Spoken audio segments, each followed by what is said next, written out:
Welcome to our weekend kumustahan at kwentuhan.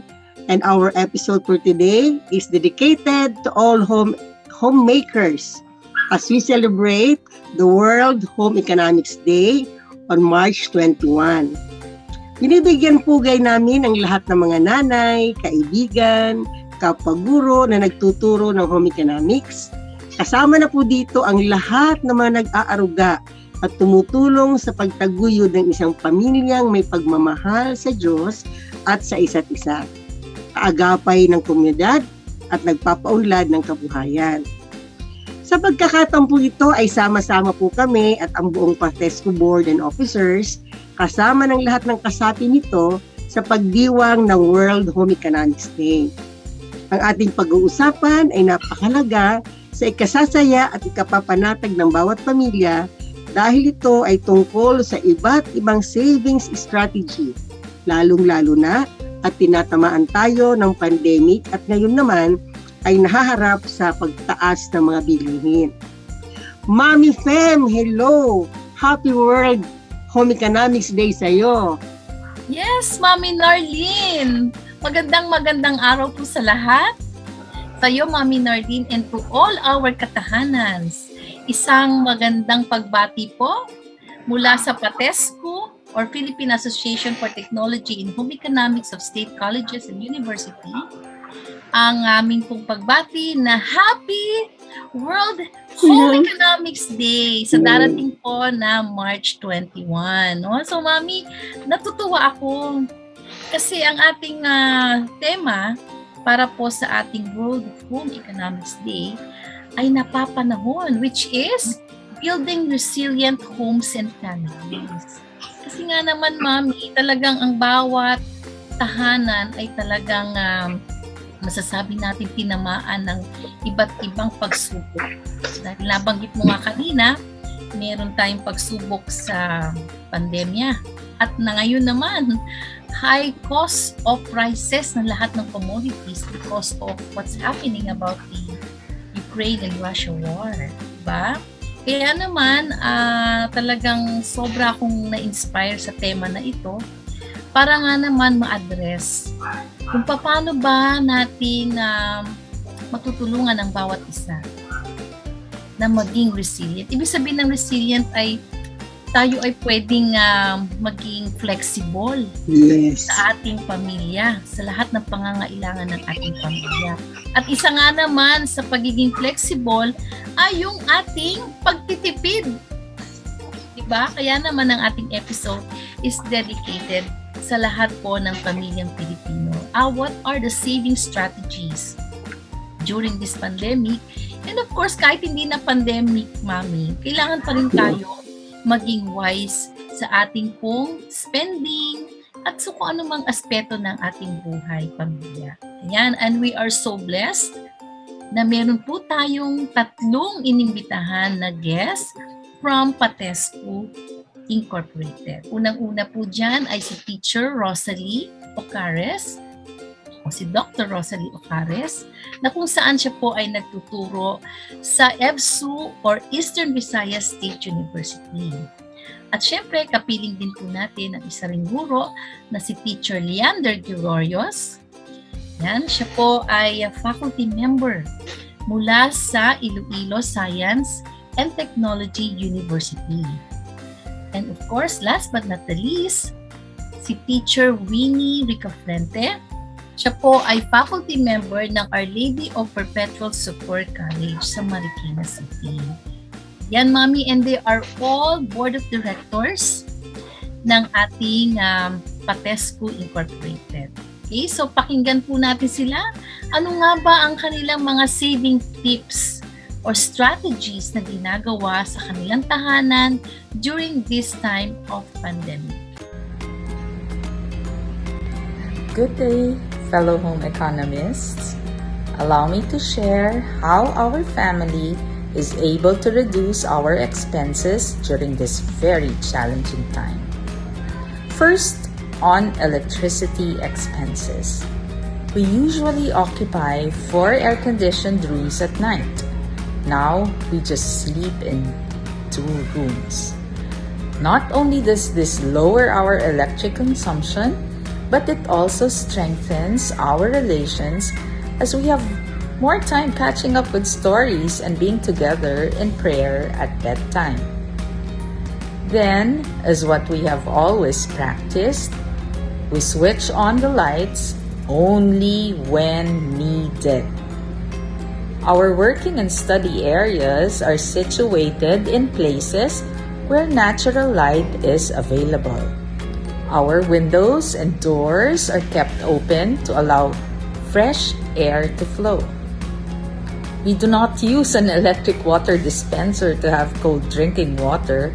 Instead, we place tube ice in a jug, fill it with water, and that would be our cold water dispenser minus the electricity cost. This eliminates the habit of opening the fridge door just to get a drink. Second, in water expenses. Girls in the family wash our hair using 2 pails. One is where we scoop up water to rinse our hair, and the other is to collect the rinsing water as it flows from our hair. This is done with our heads bowed. The collected water is then used in toilets for flushing or in cleaning the garage floor. Lastly, in saving on grocery expenses. Our family buys in bulk now because we do not only want to save on total cost, but we want to share in the reduction of packaging materials that will be thrown as waste. We consciously segregate our trash and recycle plastic containers by making them into pots for our plants. Consequently, saving up on the household expenses does not only improve one's finances, but it also does good for our environment. As a home economist, I am committed to being a good steward of God's creation, our wonderful world. So, as we joyfully celebrate the World Home Economics Day, may we continue to be conscientious in whatever we think, say, and do. Happy Saving Day, everyone! Good day, everyone. My name is Leander S. Gregorius, a faculty of Iloilo Science and Technology University under the College of Education. I am an instructor with a meager salary, but most of the time, I consider myself an impulsive buyer and an extravagant spender. That was the time when pandemic was not in my vocabulary yet. Sometimes I overspend because I just love buying things which is not my need or my priority. Like, for example, personal things, food, ingredients, travel, or consumable items, although there are still available stocks at home. And basically, that was me before pandemic. Today, I am still an instructor with a meager salary. But pandemic taught me so many things, especially on how to spend and value every single centavo that I have earned. I realized that spending much is not helping me balancing my priorities and my personal needs as well. Almost 2 years of hibernation inside my abode along with my family, I was able to tighten my expenses because of lockdown. Less expenditures like casual savings on clothing because of work from home activity, spending less on transportation fare also, including my travels and leisure, definitely is a great saving for me and for others too. So I would like to share to you some tips on how I spend my money wisely. First tip, cook your food. During pandemic, we cook our food all the time, buying ingredients and volume, purchasing frozen foods, and even frozen fruits and vegetables helps a lot on how to squeeze down the budget And it's a great help, my dear friends. Second tip that I would like to share is don't buy things immediately. Sometimes online shopping is a great distraction and temptation during the time of pandemic, especially if it is non-essentials. So essentials during the time of pandemic is more important. And I tell you, it helps. I suppose you do it too. The key here is to try to resist the urge to impulse buy. The third one is buy discounted items. You know, this is a Filipino attitude where we always panic if there are discounts or on sale items in the grocery stores. Grab it if you have and if you can. But also check on the expiry date, especially if it is food items. This makes sense too. Fourth is DIY, do it yourself activity. This will help you by creating something new, which is very useful at home rather than buying in the store. Recycle some items if you want to. This helps you tone down your trash. At the same time, you can be able to rediscover your creativity and innovativeness. You can also share this to your kids and allow them to work on things which can be beneficial at home. The last and the fifth is tighten your belt. This one, my friends, is an idiomatic expression which can really help you budget your money. As what I have said previously, I am an impulse buyer, but pandemic taught me to be mindful on how to budget my money. I realized that I need to change my lifestyle and perspective when it comes to prioritizing my needs. So, as a home economics teacher, we need to properly put in order our game plan in saving money, especially that the value and prices of prime commodities cannot be controlled to rise up due to the emergence of global issue on increase of gasoline. Today, I was able to make necessary adjustments because of simple yet feasible strategies and tips I made for myself and my family in saving money. Thank you very much, and I hope you have learned something from our activity today. God bless everyone. Good day everyone. Maganda at masayang buhay po sa ating lahat. It's our World Home Economics Day, no, with its theme na maganda for all of us on how we can save, no. Me as a single mom was able to cope because aside from teaching, I am also health advocate, no.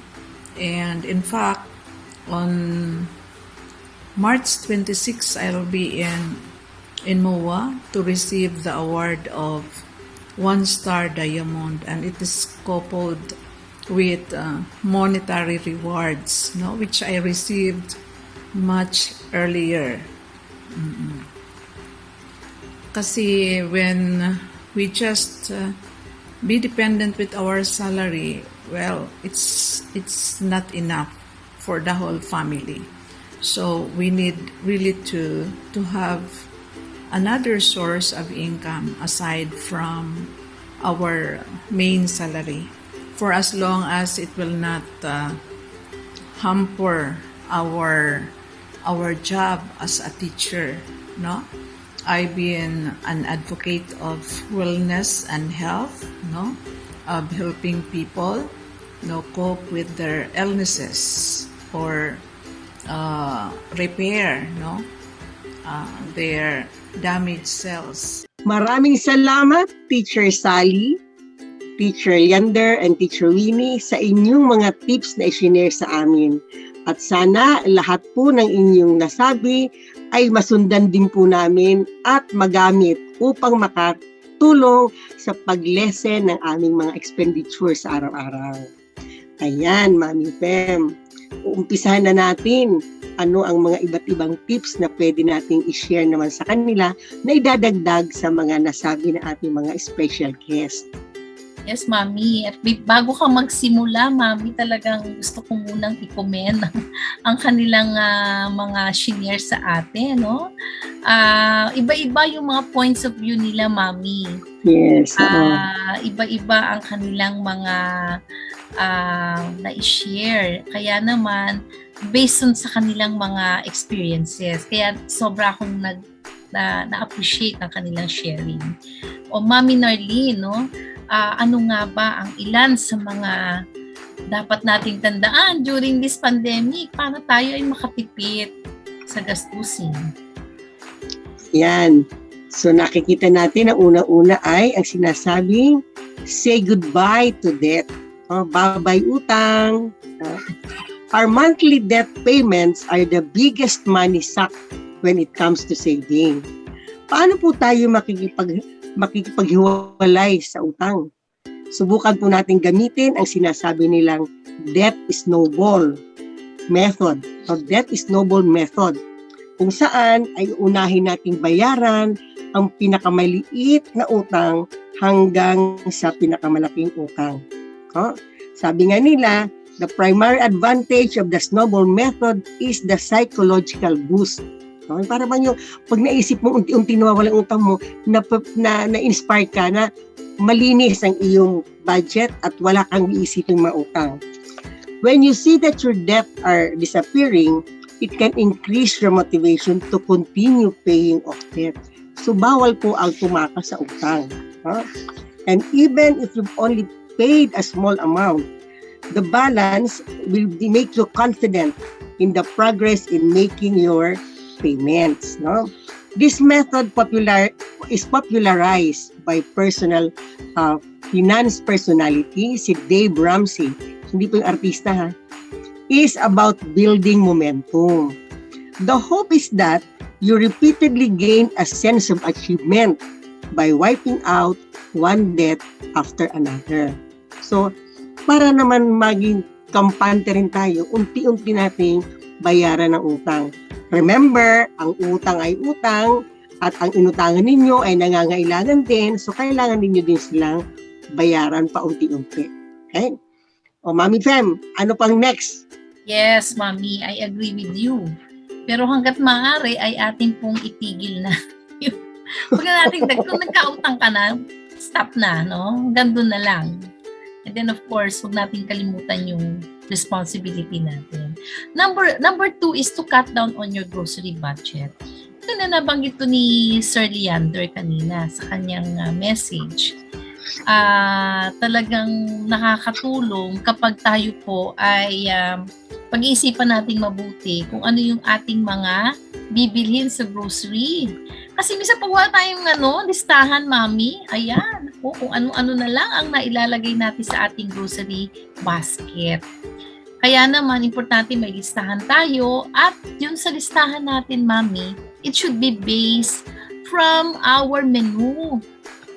Kasi diba, minsan kung ano-ano minsan yung kinukuha natin, wala naman sa menu natin, so masasayang yung pera.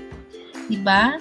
And of course, we can actually cut down by assessing kung ano nga ba yung mga dati nating binibili na pwede namang hindi na muna bilhin, di ba? Like kasi di ba when we are doing grocery, merong needs and wants. Minsan, may mga kinukuha tayo na wants na hindi naman pwede namang ipagpaliban, di ba? Lalo na kung tight ang budget. So yan, Mami, ang isa sa mga pwede nating gawin is to assess our grocery list so that we can stick to the budget or minimize the spending. Okay? Number 3. Okay, number 3. Ayan. Ito, no? Cancel automatic subscriptions and memberships. We are encouraged to subscribe or join memberships because of the freebies that they are offering. Automatic membership will eat some of your hard-earned money without you knowing it because they will not stop until you terminate them. No? So, pag hindi mo siya terminate, ang iisipin nila, tuloy-tuloy ang iyong subscription. So, automatic, mababawasan yan sa inyong credit card. Credit card ang pinambabayad yan. No? Cancel your subscription and your auto-renew. If your budget warrants it, you can just renew anytime. Or, you may want to share with your family members or friends if you really need to subscribe or have a streaming services. This way, everyone wins and saves. Kaya kami, Mami Fem, ang aming Netflix ay sharing ng aking mga anak. Hindi na ako kumuha ng sarili ko dahil madalang din mo ako manood. Pero, nakakapanood pa rin ako and it is shared by my children. So, lahat kami nag-i-enjoy. Yes. Kumbaga, isang membership lang, subscription, pero marami ang nakikinabang. Oo. Pwede yun, no? And of course, number 4 is to buy generic. Diba? Buti na lang sa ngayon, ang dami ng mga generic pharmacies na talagang nakakatulong. No? Kasi ako talaga, I'm a fan of buying generic medicines, especially pag napakamahal naman nung branded. Diba? Ang laki ng difference. So, buti na lang at may mga generic pharmacy na tayo. So, buy generic. Unless, of course, if your doctor said that this brand should be bought. Pero most of the time, ang mga doktor naman talaga, pag nagre-reseta, they give the generic name so that the patient can be able to buy in generic, which is a lot lesser than the branded one. At hindi lang sa gamot yan, Mami. Sa mga ibang items. Diba? You have to compare prices. Although, syempre, kunyari sa toothpaste, maraming mahal na toothpaste. But of course, may mga murang toothpaste na masabi kong parang generic na rin. Diba? Dahil ang difference is 40 pesos. Ganun. So, of course, number 5, Mami.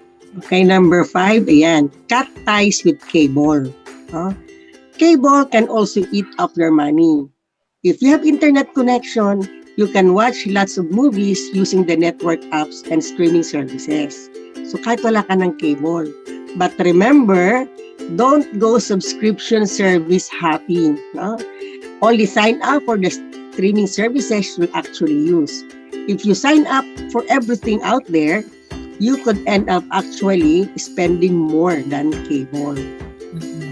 Di ba, lalo na ngayon, pag walang masyadong ginagawa, tuwan-tuwa tayong manood ng mga movies, di ba? Pero siguro let us cut na muna yung kasi pwede namang wala eh. O kung meron naman ding internet, pwede na kayong tumingin dun. Yan. Yes. And of course, Mami, no, sa mga nagsisweldo regularly, this is very applicable. Kung tip number 6, to save money automatically. Kasi we can ask naman our bank, diba? Lalo na kung ang payroll mo nasa bangko, automatic merong isi-save agad. Merong ganong program sa mga bangko na ikakatasin agad para for the saving program.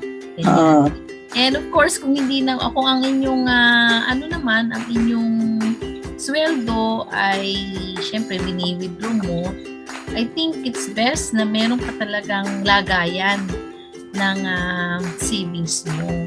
Alam mo, Mami, ang savings is a discretionary expense. Kasi mo discretionary, you can save any amount. Basta ang importante, yung habit of saving nandoon. Hindi naman yun, no? So, para pagka in times of crisis, you have something to get, diba, from your pocket. Hindi ka aasa sa ibang tao. Yeah. Diba? Kasi, syempre, lahat naman ng tao ngayon ay may matinding pangangailangan. Aasa ka pa sa iba, kawawa naman sila, diba? Ayan. And of course, in connection with that is number 7. Ano naman ang Okay. Number 7 is spend extra or unexpected income wisely. Mabalik tayo, Mami, kung sinasabi mong save money automatically. Di ba dating ginagawa natin kung nung natitira yun ang sinesave? Ngayon daw dapat magtabi ka na ng isisave mo muna and then the remaining, yun ang iyong gagastusin. Yes. So, kaya dito pumapasok din yung unexpected spend extra and unexpected income wisely, pwede kang makatabi kung may dumadating ng mga perang hindi inaasahan. Okay, when you receive bonus, inheritance tax, or tax refund, put it to good use. No? O pwede mo na i-save yan. Isipin mo na ang walang dumating. Diba? Or use it to pay your debt. Your debit cards or your credit cards or student loan rather than stashing your money away. Ano-ano lang naisip mong bilhin. Yes. Once debt-free, use your extra money to build your emergency fund or for emergencies. Yan. In case you don't have debt, use your money to invest in a cooperative or save some in the bank. Ika nga, ang pera natin, wag natin ilagay sa isang basket. So, kailangan din natin siyang ikakalat na itaguhan na nakakalat. Para naman, tamang sabi ni Mami Fem kanina, pag in case of emergency, meron tayong mahuhugot. Yan. Okay ba tayo dyan? Oo, tama po yan. At syempre, number 8, ito po, very, very applicable to sa ating lahat to reduce energy cost. Kasi nagmala naman, Mami, ang ating kuryente. Di ba? Yes! At isa sa mga tip nga ni Mami Winnie. Teacher Winnie, ay dapat kailangan, kung kailan mo lang kailangan yung ilaw, yan, o electric fan, dun mo lang siya bubuksan. Hindi yung lagi nakabukas, no? Kahit hindi, wala ka doon, di ba? So, yun yung mga simpleng pagtitipid na pwede natin gawin pagdating sa kuryente. Siyempre, isa rin sa mga, ngayon, Mami, matakaw sa kuryente, yung aircon, di ba? Sobrang init ng panahon ngayon. Yeah. Simula na naman ang di ba? Ang maalansangan na pakiramdam. Sinabi mo. As much as possible, ay bigyan lang natin ng time yung ating pong pagpapalamig. No? At kung maaari lang po sana, ang ating pong mga windows ay laging nakabukas na lamang para naman natural air din yung ating nararamdaman. Oo, ganun lang. And siguro mas nakakatipid kung maliligo na lang lagi. Di ba? Tubig naman ang tataas. Ang tubig naman, mas mura naman kaysa dun sa kuryente, di ba? I don't know. Pero sa amin, mas mura naman ang water. Oo, mas cheaper ang water. Ayan. And of course, number 9, ito nabanggit na to kanina ni Teacher Leander. Okay, number 9. Pack lunch and eat at home. Alam mo, Mami Fem, this is one temptation in the family that sometimes destroys the budget. Eating outside is one bonding activities of families. Eating out or buying food few times a week may seem harmless in the moment, especially if the restaurant is just walking distance from your house. But you can save quite a bit money just by packing lunch or food in your getaways. You can buy a solid week's worth of groceries or market products for the same price as your meals out. Naku, totoo yan, Mami Fem. Pag kinikwenta ko, pag kumakain kami sa labas at nagbabayaran na, parang 1 linggong pamalengke na dapat yung bilang bayad. Yan. So instead, prepare your food at home and watch your savings pile up after a month. You are sure that your food is healthy and well prepared when done or cooked at home. Diba? Mas nutritious pa yung food na ginawa sa bahay kasi lesser ang mga food seasoning niya. Siyempre sa restaurant, pampasarap, katakot-takot. But ang bottom line is, pag malimit tayong kumain sa labas, talagang kinakain ng budget natin. Kasi pag nagbayaran at nakita mo yung babayaran mo, pwede na isang pag-grocery, Mami Fem. Pwede nang pamalingkin ng isang linggo. Yes. Ang sinasabi naman natin dito, Mami, ay huwag naman madalas, di ba? Pwede ka naman kumain sa labas pag may special occasion, o di maiwasan. Pero wag naman madalas. Ayan. And of course, number 10 is to ask about discounts. Diyan ako magaling, Mami. Diyan ako magaling. Na minsan, sabi ng mga anak ko, naku, Mami, nakakaya ka naman. Lagi ka na lang nagtatanong ng diskwento, lalo na sa mga pag namamalengke ako. No? Kasi sa palengke, pwede ka makapag Oo. bargain, di ba? Supermarket, hindi. Yes. Kaya naman, magaling na natin. Malay mo, bigyan ka ng diskwento, di ba? You'll never know kung di ka naman magtanong. And of course, always pay in cash. Kasi nga naman, kung gagamit ka ng ATM o debit card, may charges eh. Sometimes may charges, di ba? And of course, lalo na kung sa credit card mo, Chay, babayaran. Ako, ang katakot-takot na mga interes ang pwede mong bayaran, no? Kapag ka tayo ay laging gagamit ng credit card. Okay? So, always pay in cash para iwas convenience fee.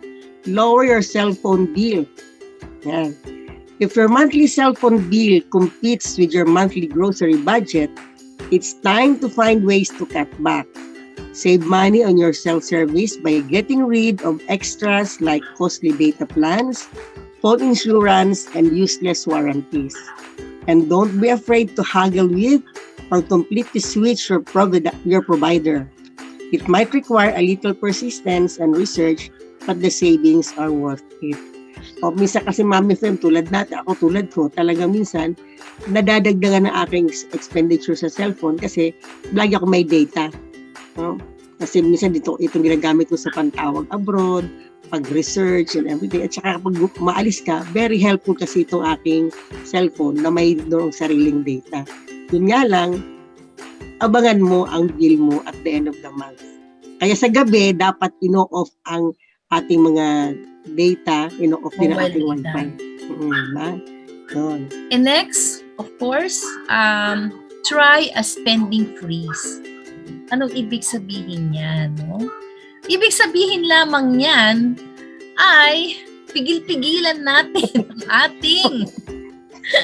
ating paggastos. No? Ako na-try ko na yan, Mami.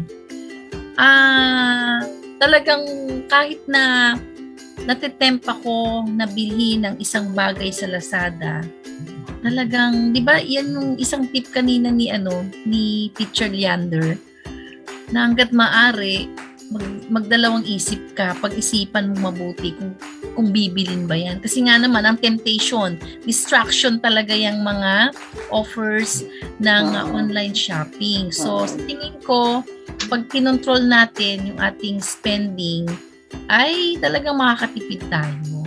Ayan. So, ako na, ko na yan, Mami. Lalo na't lagi lang ako dito sa bahay, hindi ako natitempt. At saka hindi ako tumitingin kasi sa online shopping. Number 13, DIY or do it yourself. Hanggat maaari sa lahat ng bagay, pwede mong gawin na ikaw na lang. No? Pero lang kung talagang hindi pwede. No? Noong mag-pandemic, marami tayong nakita sa bahay na pwede pang ayusin or i-redesign. Or marami pwedeng do-it-yourself home decors and accessories. Pag-aayos sa mga sofa or appliances na kaya natin, hindi na kailangang magbayad sa gagawa. Pero kung di ka talaga kaya, let us tap our neighbors, baka merong marunong gumawa, para naman less ang service fee. Huh? Maraming pwedeng matutunan sa YouTube. This will save you a ton of money. At kung ikaw ay mag-do-it-yourself, panghiram na lang ng gamit sa kapitbahay na kailangan mo para naman hindi ka na bumili. Pero siguraduhin mo lang na isosoli mo patapos. No? Yan. So matuto tayo ng do-it-yourself kahit sa gamit, kahit sa mga dekorasyon sa bahay, kahit Mami Fem yung taniman ng mga plantitos, hindi mo kailangan laging bumili ka ng paso. Ang dami mga bottles diyan na pwede mong i-recycle. Yes. Yan ay uso-uso ngayon. Upcycling ang tawag dyan. At syempre sa mga damit, ako hindi talaga ako palabili ng damit, Mami. As much as possible, nire-recycle ko rin yung mga damit ko. Kahit 10 years ago na damit, pwede mo naman siyang i-improve. No? Ako din. Hindi ako bumibili ng okay? And of course, yung number 14, this is applicable talaga nowadays. Kasi nga naman, mataas na ngayon ang minom ng kape sa coffee shop. 'Di ba? Although syempre yung iba, once in a while, they go there, of course, to relax and to chat with friends. Lalo na pagka meron kayong gathering, okay lang yun. Pero wag naman araw-araw na meron kang pupunta ka doon just to get coffee. Kasi talagang mataas talaga ang singil. No?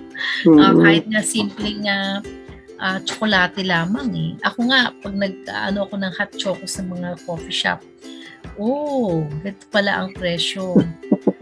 Parang mo na yun eh, mo sa sarili mo kung meron kang, diba, mga accomplishment. Sige, i-treat ko naman yung sarili. Mga ganun lang naman dapat. Hindi yung everyday nandun ka sa coffee shop. Ang mahal-mahal din kasi ng mga kinakain mo, diba? So, I think once in a while, you can do that. Diba? Okay? And of course, number 15, ito favorite ko din to. To number 15, no? Try a staycation. Yan. So, staycation tayo. This is one precious moment that the family would like to have once or twice a year. Be a tourist in your own city or country before you go out. If your money is not that big enough for a staycation using the airplane as the ride to the desired place, you can find beautiful places where cars or buses are the means of transportation. Not only will this save you hundreds of pesos, but you can also explore your neighborhood with fresh eyes and have some fun while doing it. There are beautiful places you can go to. With the use of your fingertip, you can compare the place, the price, and the accommodation. So, bago kayo mag-isip ng kung saan pupunta, tingin-tingin muna at compare muna. Ang ating lang naman hinahanap ay maka-breathe ng fresh air, makakita ng mga gandang scenery. Marami tayo niyan. Pero we must also learn to compare the price, the distance, the price, of course, and the accommodation na ibibigay sa atin. Diba?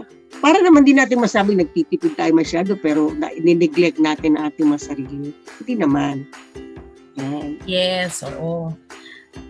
Actually, Mami, isa rin sa mga magagandang gawin yung sa staycation, yung dun sa mismong lugar kung nasaan ka, you explore yung pwede mo kong ma-explore dyan. Diba? Para maiba naman minsan ang ating environment. Lalong-lalo na, Mami, ngayon na alert level 1, pwede ka na mamasyal. Pwede mamasyal. Of course. And syempre, Mami, kung kayo po ay may mortgage, lalo na kung kayo ay nagbabayad ng bahay o ng kotse, actually, pwede mo siyang i-refinance. Ibig sabihin yan, pwede mong kausapin yung bangko o kung sino mang kung saan ka man nagbabayad ng inyong pagkakautang na gawing mas mababa kaysa doon sa original mong hinuhulog-hulugan. Actually, ginawa yan ng isa sa aking mga kamag-anak dahil nabigatan siya. No? Kasi dumagdag yung kanyang expenses, responsibility sa family. So, nag-refinance siya. Instead na 30,000 a month yung bahay, nagawa niya ng paraan through pag-ibig. Pinababa niya ng konti yung kanyang monthly amortization ng bahay. So, pwedeng-pwede yun. Yan. And of course, last but not the least, Mami, maganda tong tip na to. Gustong-gusto ko to. Yan. So, last but not the least, ika nga, sell everything that doesn't bring you joy. Marie Kondo has the right idea.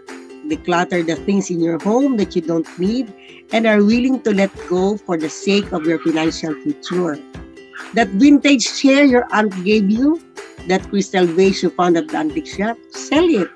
You'd be surprised at how much clutter you have in your home that you don't even think or you don't even use. Minsan, i-let go na natin ang mga sentimental thinking.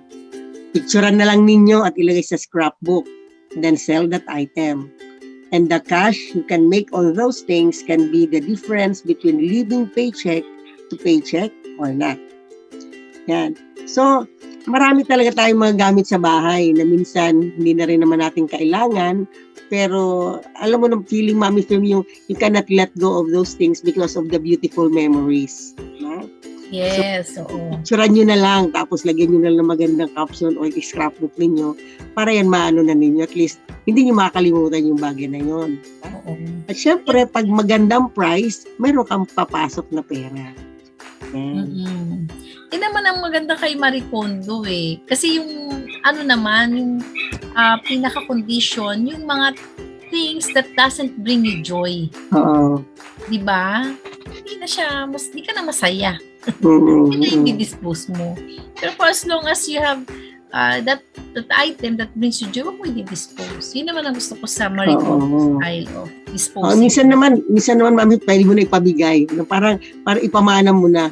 Yeah. Para naman mabawasan na yung mga clutter sa inyo. Yes po, no, nagawa ko din yan sa isa kong friend. Ang hirap i-let go talaga pag mahal na mahal ang isang bagay. Pag mahal na mahal mo, bigay mo na lang sa friend. Yes, bigay. Or a discounted price. Lalo na kung mahal naman yung pagkabili mo.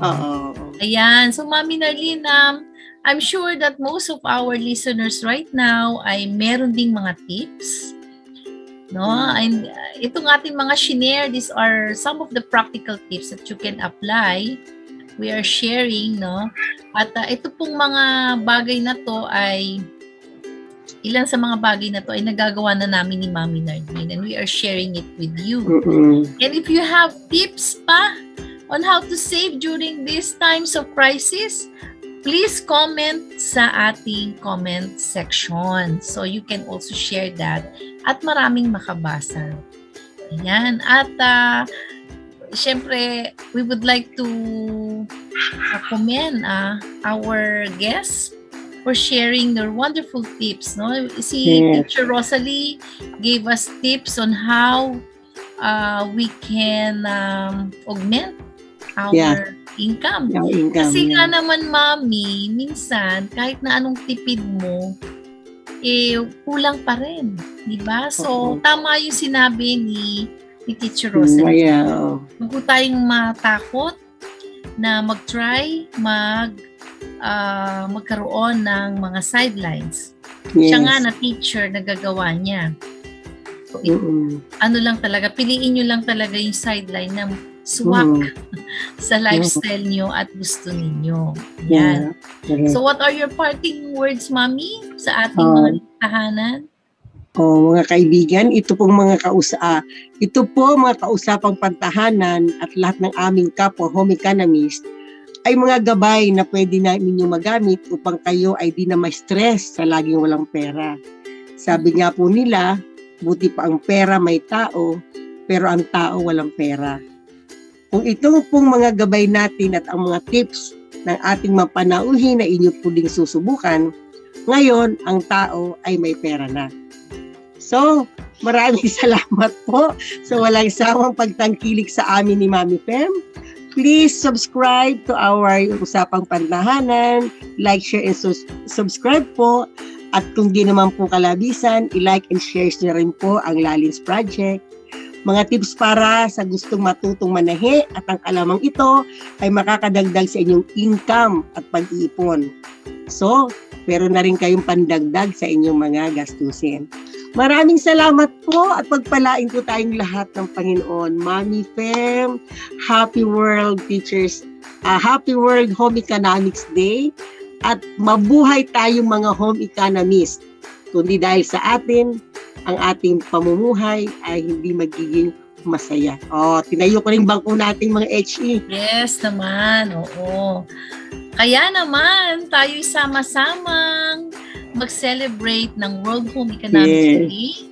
Pwede niyo hong gawin yan kahit sa sarili ninyong tahanan. No? Magkaroon kayo ng family activity.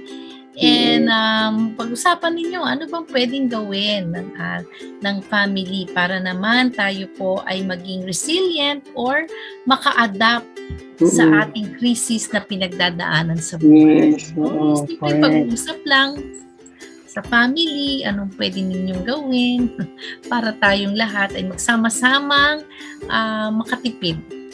Yes. Sa mga gastusin natin dahil medyo malala po ang krisis na kinakaharap ng ating pamilya at bansa. Yan. And of course, Like, share, and subscribe mga katahanan. And next week, we will be having another wonderful topic, which is a topic na kinagigiliwan ng ating mga nanay. Ano ba ang pwedeng gawin kung ang ating anak ay medyo pihikan sa kanyang pagkain?